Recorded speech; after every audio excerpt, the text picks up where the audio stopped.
and welcome to Waiting for the Light. This is such a special offering that happens at this time every year, and I want to begin with a thanks to Jolynn Free.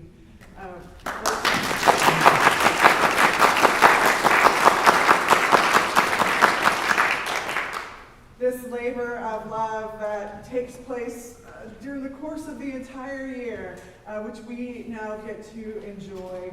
The special music and poems, and thank you for all the folks who are willing to give of themselves this way this morning, with a special acknowledgement of our guitarist this morning, Joseph Palmer. Thank you for being here with us.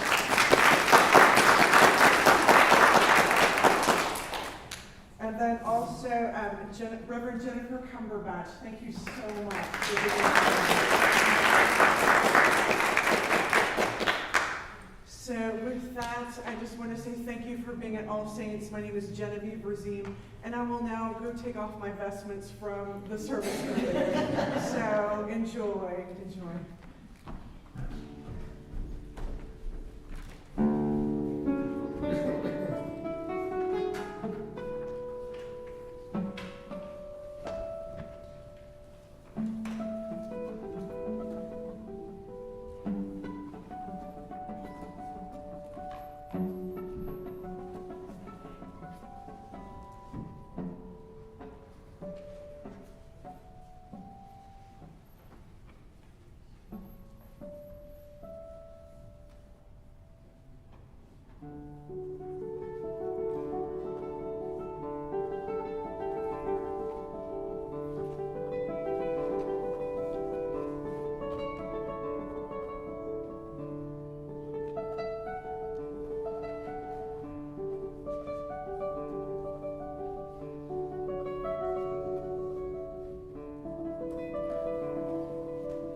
O come, thou dayspring on high, and cheer us by thy drawing nigh.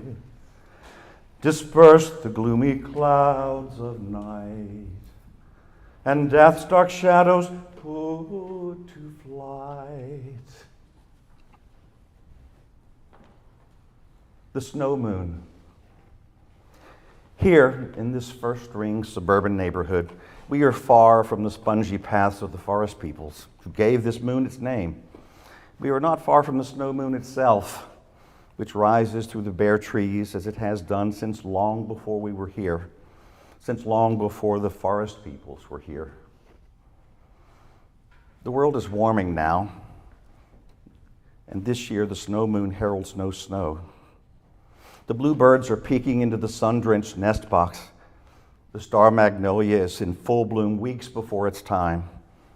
But still, the snow moon rises between the black branches in our postage-stamped yards, as lovely as it has ever been, untouched by all our rancor, unmoved by our despair.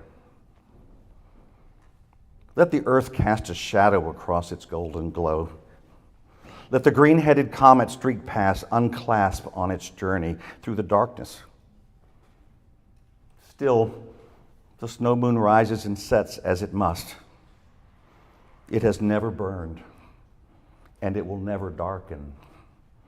All its light is borrowed light. Its steadfast path is tied to ours. The snow moon brought a time of hunger to the forest peoples. But we are fat in our snug houses, tethered to the shine of our screens. The snow moon is our hungry sister. The snow moon is our brighter twin.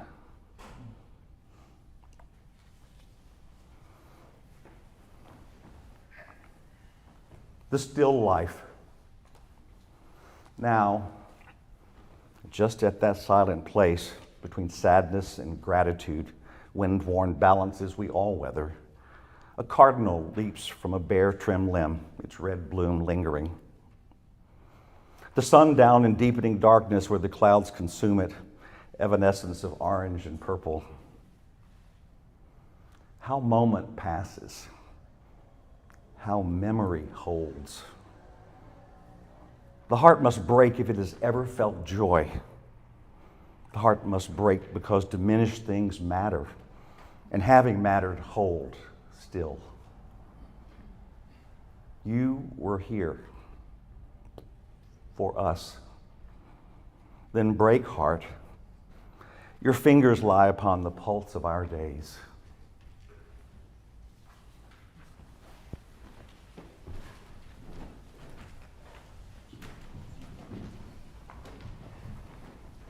Antidotes to fear of death. Sometimes, as an antidote to fear of death, I eat the stars. Those nights, lying on my back, I suck them from the quenching dark till they are all inside me, pepper hot and sharp. Sometimes, instead, I stir myself into a universe still young, still warm as blood. No outer space, just space. The light of all the not yet stars drifting like a bright mist, and all of us and everything already there, but unconstrained by form. And sometimes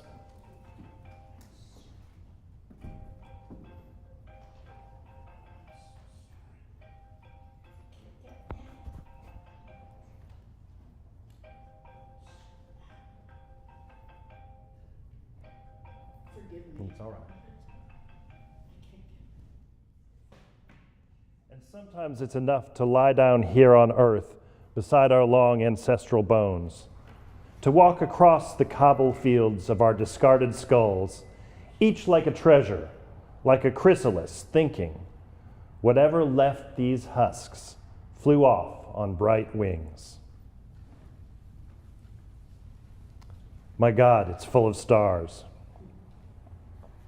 Perhaps the great error is believing we're alone, that the others have come and gone, a momentary blip, when all along space might be chock full of traffic, bursting at the seams with energy we neither feel nor see, flush against us, living, dying, deciding. Setting solid feet down on planets everywhere, bowing to the great stars that command, pitching stones at whatever are their moons. They live wondering if they are the only ones, knowing only the wish to know, and the great black distance we flicker in. Maybe the dead know, their eyes widening at last, seeing the high beams of a million galaxies flick on at twilight, hearing the engines flare, the horns not letting up, the frenzy of being. I want to be one notch below Bedlam, like a radio without a dial, wide open so everything floods in at once, and sealed tight so nothing escapes, not even time, which should curl in on itself and loop around like smoke, so that I might be sitting now beside my father as he raises a lit match to the bowl of his pipe for the first time in the winter of 1959. When my father worked on the Hubble telescope, he said they operated like surgeons, scrubbed and sheathed in papery green, the room a clear cold, a bright white. He'd read Larry Niven at home and drink scotch on the rocks, his eyes exhausted and pink. Those were the Reagan years when we lived with our finger on the button and struggled to view our enemies as children. My father spent whole seasons bowing before the oracle eye, hungry for what it would find. His face would light up whenever anyone asked. His arms would rise as if they were weightless, perfectly at ease in the never-ending night of space. On the ground, we tied postcards to balloons for peace. Prince Charles married Lady Di. Rock Hudson died. We learned new words for things. The decade changed. The first few pictures came back blurred, and I felt ashamed for all the cheerful engineers, my father and his tribe. The second time, the optics jibed. We saw to the edge of all that there is. So brutal and alive, it seemed to comprehend us back.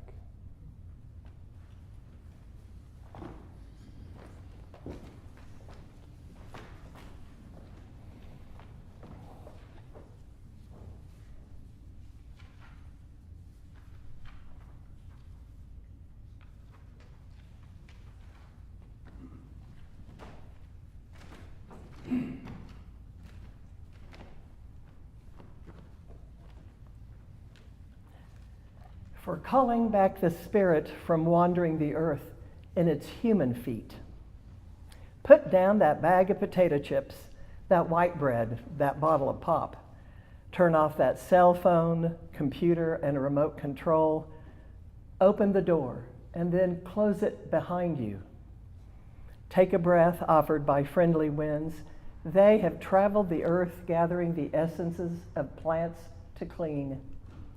Give it back with gratitude. If you sing, it will give your spirit lift to fly to the stars' ears and back. Acknowledge this earth who has cared for you since you were a dream, planting itself precisely within your parents' desire.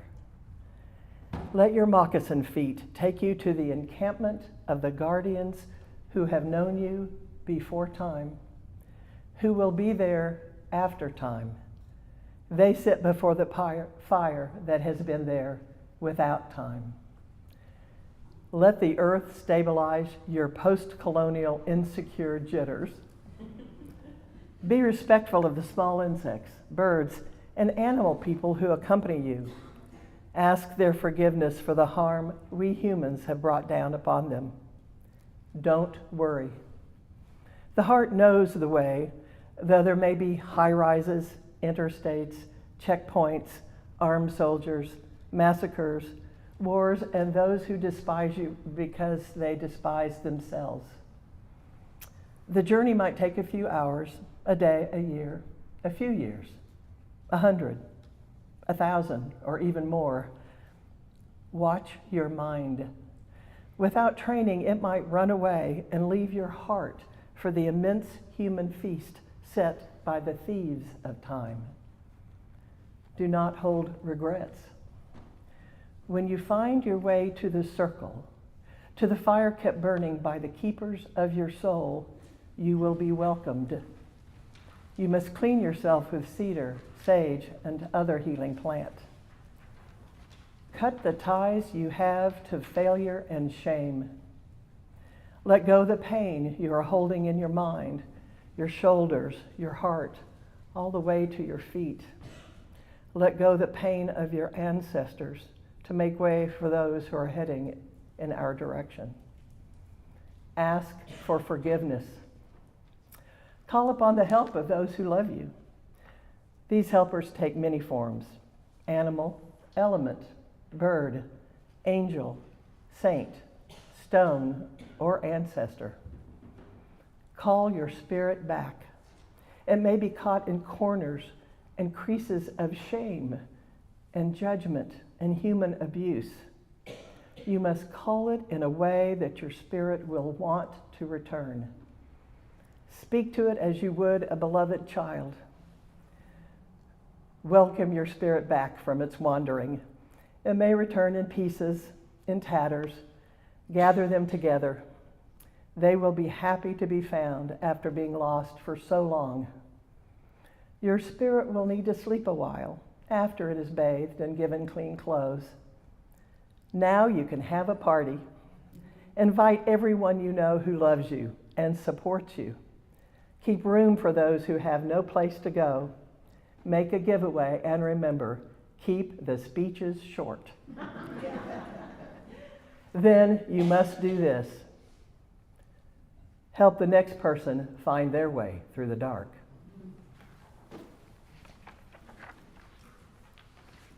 The blind leading the blind.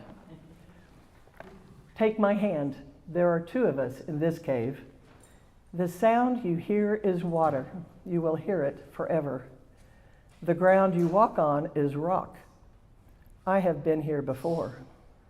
People come here to be born, to discover, to kiss, to dream, to dig, and to kill. Watch for the mud. Summer blows in with scents of horses and roses. Fall with the sound of sound breaking. Winter shoves its empty sleeve down the dark of your throat. You will learn toads from diamonds, the fist from palm, love from the sweat of love, falling from flying. There are 1,000 turnoffs. I have been here before. Once I fell off a precipice. Once I found gold. Once I stumbled on murder, the thin parts of a girl. Walk on, keep walking. There are axes above us. Watch for the occasional bits and bubbles of light, birthdays for you, recognitions, yourself, another. Watch for the mud. Listen for bells, for beggars. Something with wings went crazy against my chest once. There are two of us here. Touch me.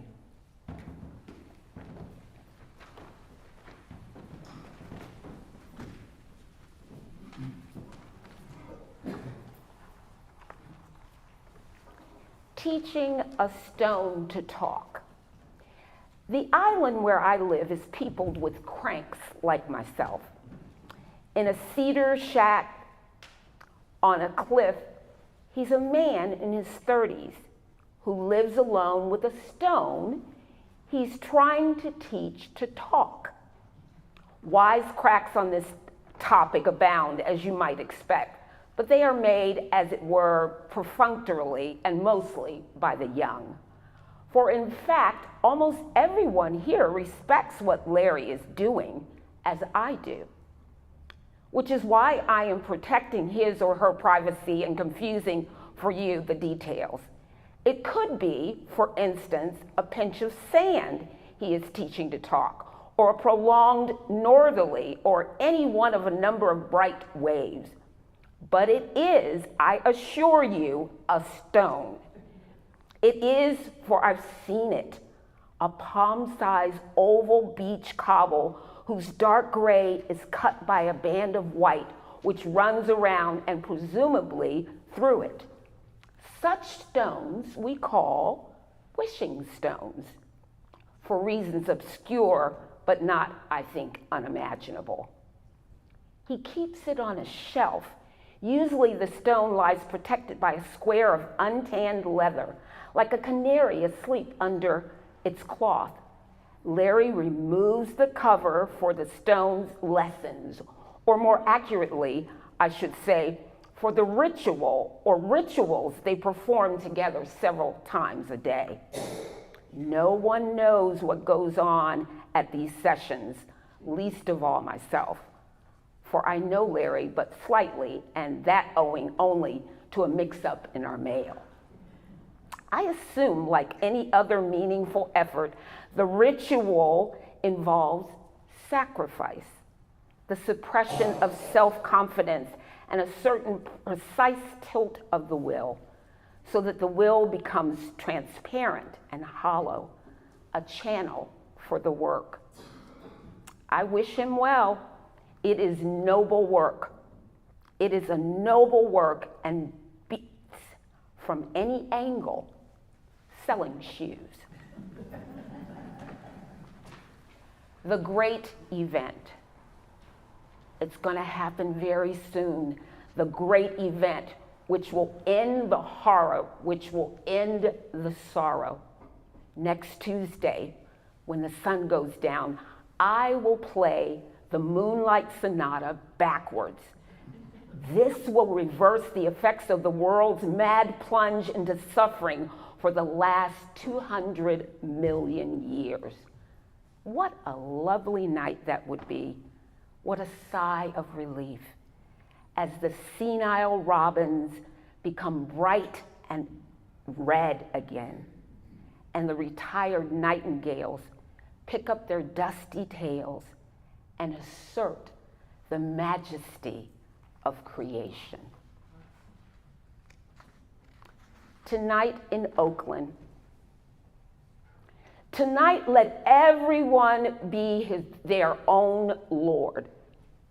Let wherever two people stand be a reunion of ancient lights. Let's waste the moon's marble glow, shouting our names to the stars until we are the stars.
In the dark times, will there be singing?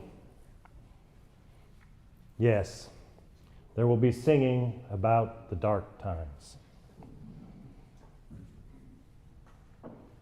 Joy sings small, bright songs in the dark. In Praise of Mystery, a poem for Europa. Arching under the night sky, inky with black expansiveness, we point to the plains we know. We pin quick wishes on stars. From Earth, we read the sky as if it is an unerring book of the universe, expert and evident. Still, there are mysteries below our sky. The whale song, the songbird singing its call in the bow of a wind-shaken tree. We are creatures of constant awe, curious at beauty, at leaf and blossom, at grief and pleasure, sun and shadow. And it's not darkness that unites us, nor the cold distances of space, but the offering of water, each drop of rain, each rivulet, each pulse, each vein. Oh, second moon, we too are made of water, of vast and beckoning seas. We too are made of wonders, of great and ordinary loves, of small, invisible worlds, of a need to call out through the dark.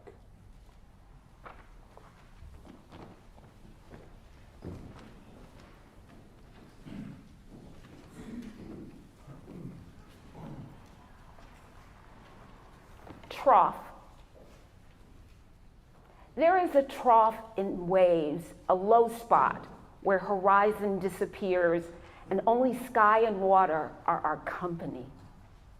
And there we lose our way unless we rest, knowing the wave will bring us to its crest again. There we may drown if we let fear hold us in its grip and shake us side to side. and leave us flailing, torn, disoriented. But if we rest there, in the trough, in silence, being in the low part of the wave, keeping our energy and noticing the shape of things, the flow, then time alone will bring us to another place where we can see horizon, see land again, regain our sense of where we are and where we need to swim.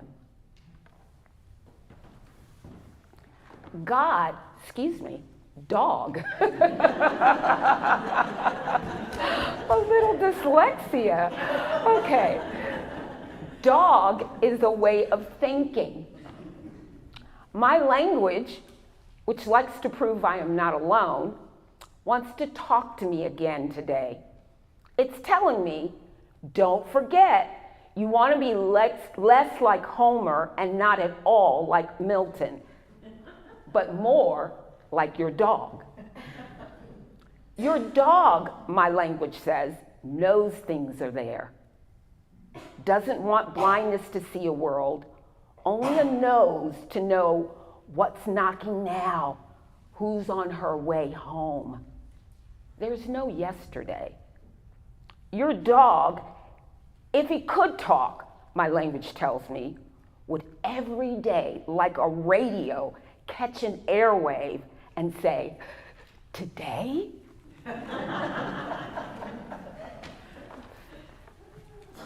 The everlasting self comes in from a downpour, shaking water in every direction, a collaborative condition, forgotten, reabsorbed, live love from a lifetime ago, and mud a dog has tracked across the floor.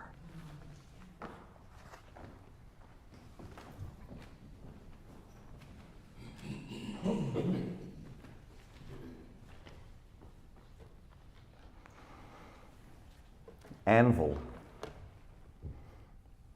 When a black butterfly flits past, when you glimpse the outlines of apple trees, when you smell the sprig of sunrise and walk into the ditch, when Bering, Aleut, Juma, Tuscarora join the list of vanished languages, when you turn a spigot and irrigate blossoming pear trees, when the time of your life is a time of earthquakes, when a woman hit by a car while crossing the street recovers, then slides into pain, when a Matsutake emerges from out of the rubble of Hiroshima, when a bartender blows a smoke rings and slips through hoops into his past, when foragers slice russulas, amanitas, kaleidocybes, and pursue red-capped bullets, when water slips through roots, rises through a trunk, streams into leaves, when in our bodies we sway and flood, when you bloody your hands, when the mind, like this earth, is struck and tilts its axis, when, under summer stars, you have built a cabin in the wilderness, when you gaze at Aldebaran and sense the first frost on the grass, when in our bodies we ride the waves of our earth. Here is the anvil on which to hammer your days.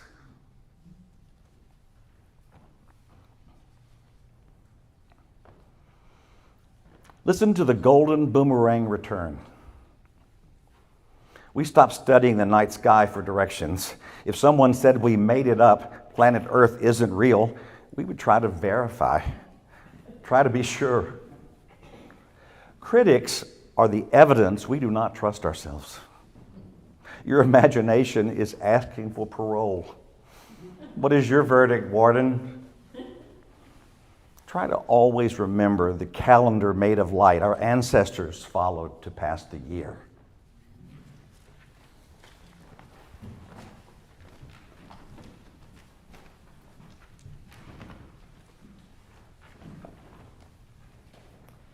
mystic of the all-night diner.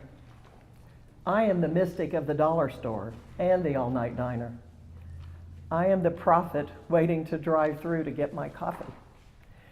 What is most sacred is usually right in front of us, right where we live. The holy is in the everyday, the common, the simple. It is hidden in places that have become so routine for us that we hardly notice them anymore. There are revelations in the hallway and epiphanies on the playground. All around us, the Spirit is present, vibrant, and alive, just waiting for us to make a connection. Our spiritual discoveries may sometimes be on mountaintops, but 9 times out of 10, they are made while looking at old photos or hearing a piece of music that suddenly makes you a time traveler. I am the pilgrim of the neighborhood, stopping to wish you well, bringing you a word you have known all of your life.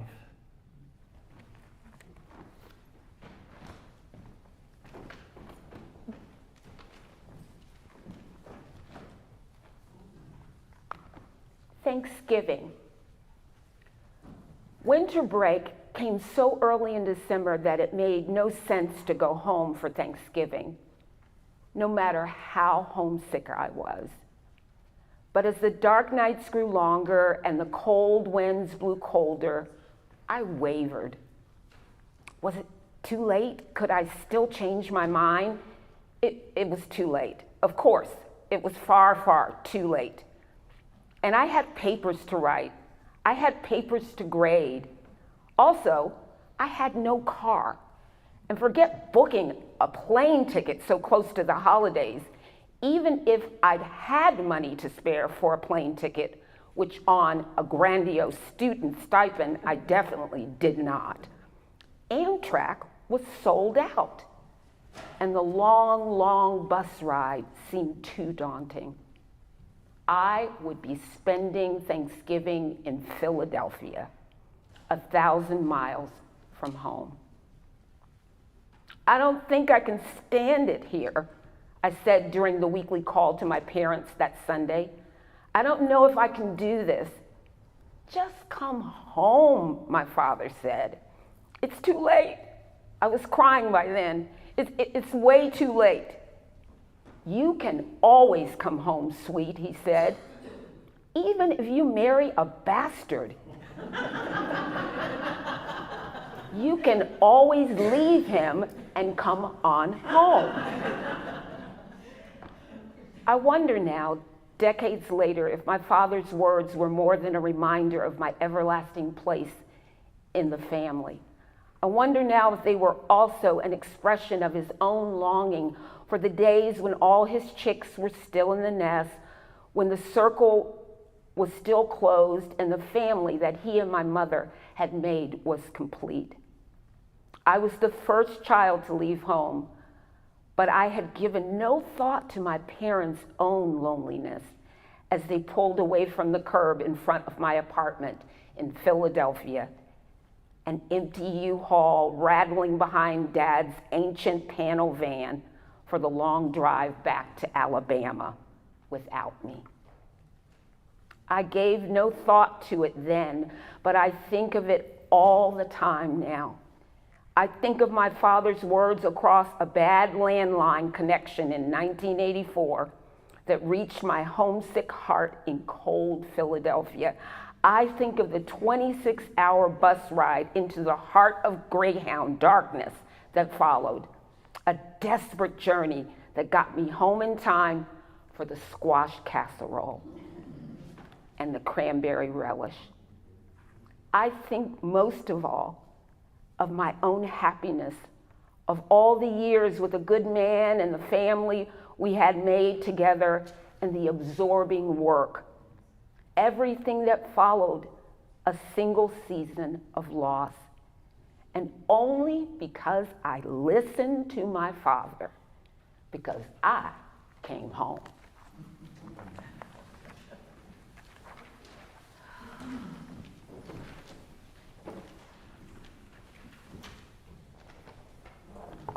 Elegy with a bridle in its hand.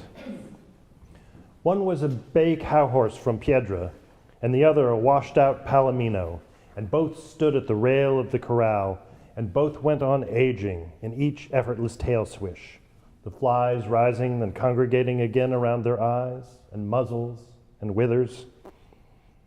The front teeth were by now yellow as antique piano keys and slanted to the angle of shingles on the maze of shed and barn around them. Their puckered chins were round and black as frostbitten oranges hanging unpicked from the limbs of trees all through winter, like a comment on winter itself, on everything that led to it, and found gradually the way out again in the slowness of time. Black time to white and rind to blossom. Deity is in the details, and we are details among details, and we long to be teased out of ourselves and become all of them. Singularity. Do you sometimes wake up to the singularity we once were? So compact, nobody needed a bed, or food, or money.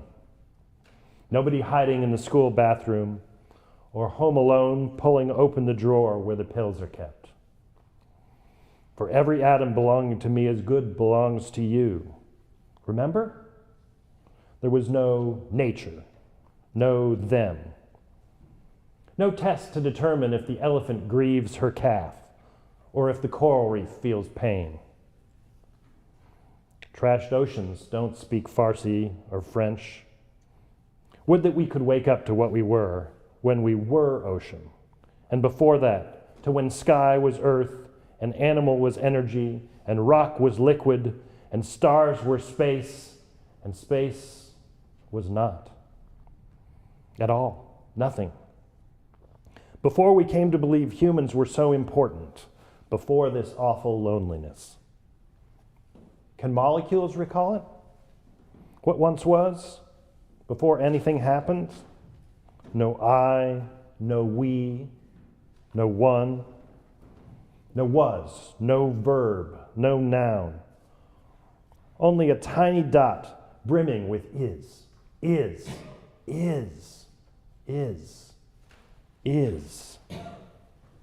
all, everything, home.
All together, everywhere, vast herds of reindeer move across miles and miles of golden moss, silently and very fast.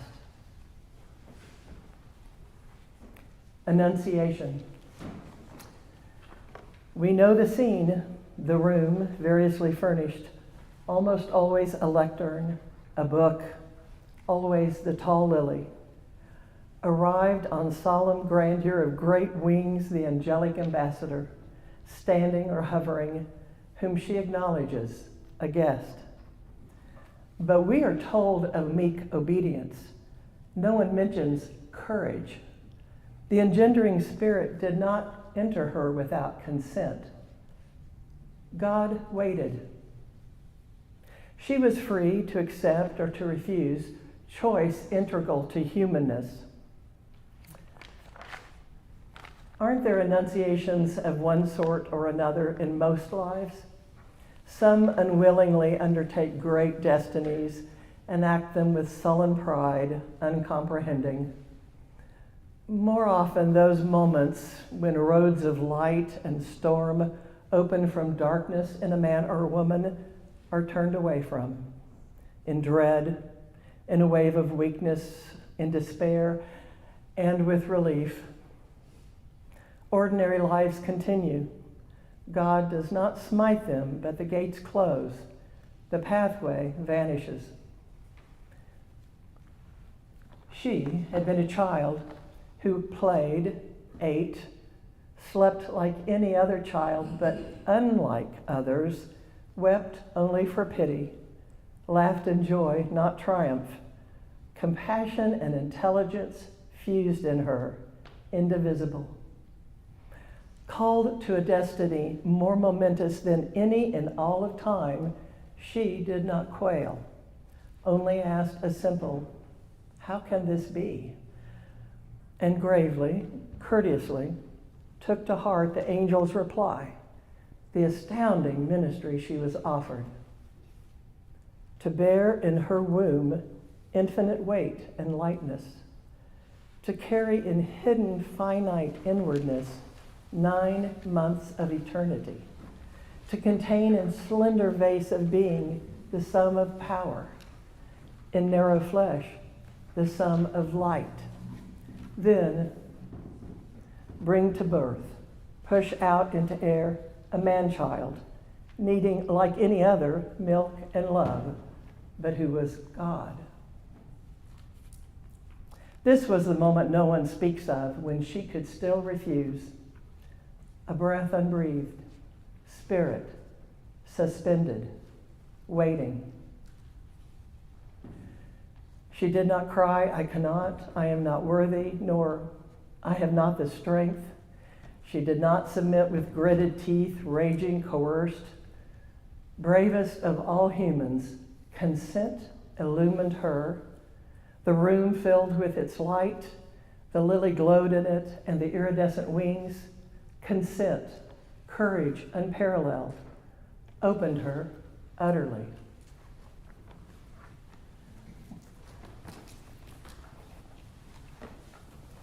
If you want, the virgin will come walking down the road pregnant with the holy and say, "I need shelter for the night. Please take me inside your heart. My time is so close." Then, under the roof of your soul, you will witness the sublime, intimacy, the divine, the Christ taking birth forever, as she grasps your hand for help. For each of us is the midwife of God, each of us. Yet there, under the dome of your creation, under the dome of your being, does creation come into existence eternally. Through your womb, dear pilgrim, the sacred womb in your soul, as God grasps our arms for help, for each of us, his beloved servant, never far.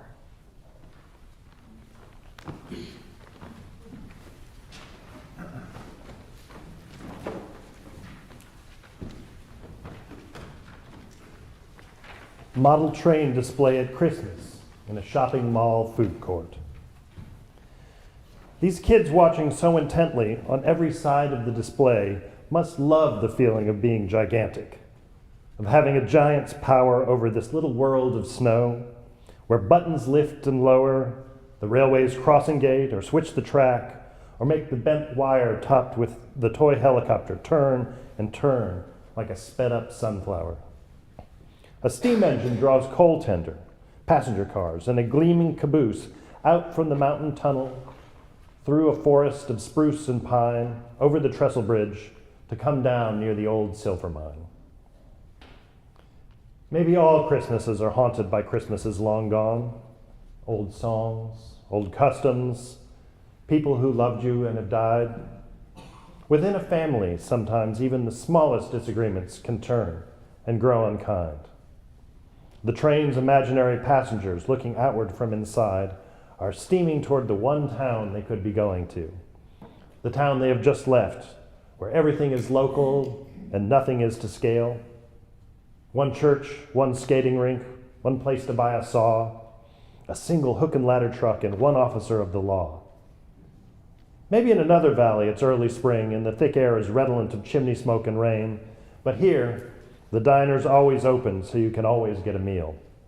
Or go down to the drive-in looking for a fight. Or stay up all night, so tormented by desire you can hardly think. Beyond the edges of the model train display, the food court is abuzz. Gingerbread and candy canes surround a blow-mold Virgin Mary, illumined from within. A grapevine reindeer has just been hung with stacks of cinnamon. One by one, kids get pulled away from the model trains. Christmas Eve is bearing down, and many chores remain undone. But for every child who leaves, another child appears. The great pagan pine catches and throws back wave on wave of light, like a king-size chandelier, announcing that the jingle hop has begun. And the drummer boy still has nothing to offer the Son of God but the sound of one small drum. Tell me a story.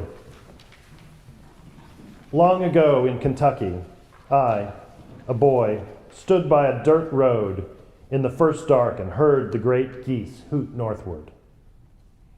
I could not see them, there being no moon and the stars sparse. I heard them. I did not know what was happening in my heart. It was the season before the elderberry blooms, therefore they were going north. The sound was passing northward. Tell me a story. In this century and moment of mania, tell me a story. Make it a story of great distances and starlight. The name of the story will be Time, but you must not pronounce its name. Tell me a story of deep delight.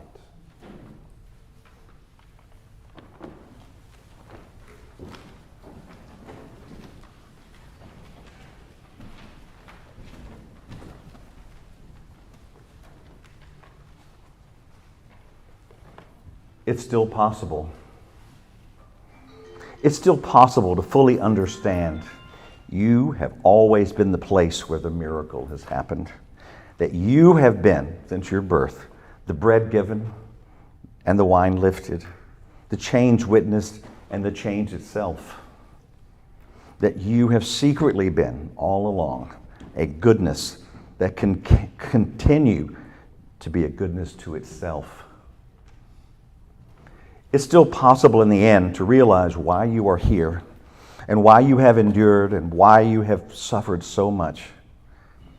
And so that in the end, you could witness love miraculously arriving from nowhere, crossing bravely as it does out of darkness from that great and spacious stillness inside you to the simple light-filled life of being said.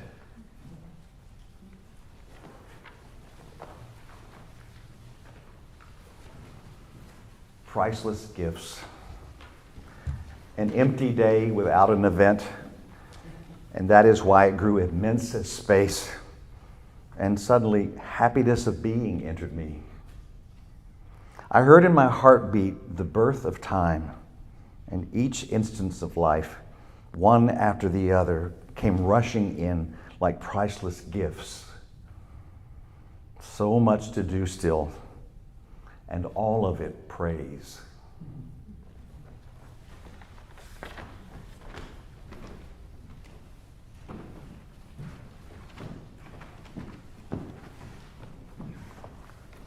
New Year's Day. The rain this morning falls on the last of the snow and will wash it away. I can smell the grass again and the torn leaves being eased down into the mud. The few loves I've been allowed to keep are still sleeping on the West Coast. Here in Virginia, I walk across the fields with only a few young cows for company. Big-boned and shy. They're like girls I remember from junior high, who never spoke, who kept their heads lowered and their arms crossed against their new breast. Those girls are nearly 40 now. Like me, they must sometimes stand at a window late at night, looking out on a silent backyard at one rusting lawn chair and the sheer walls of other people's houses. They must lie down some afternoons and cry hard for whoever used to make them happiest, and wonder how their lives have carried them this far without ever once explaining anything.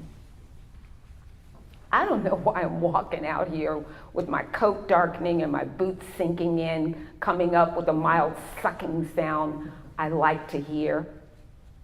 I don't care where those girls are now. Whatever they made of it, they can have. Today, I want to resolve nothing. I only want to walk a little longer in the cold, blessing of the rain, and lift my face to it. Not just passing. Oh, little light in me, don't die. Even if all the galaxies of the world close in, oh, little light in me, say, enter my heart in peace. All of you, come in.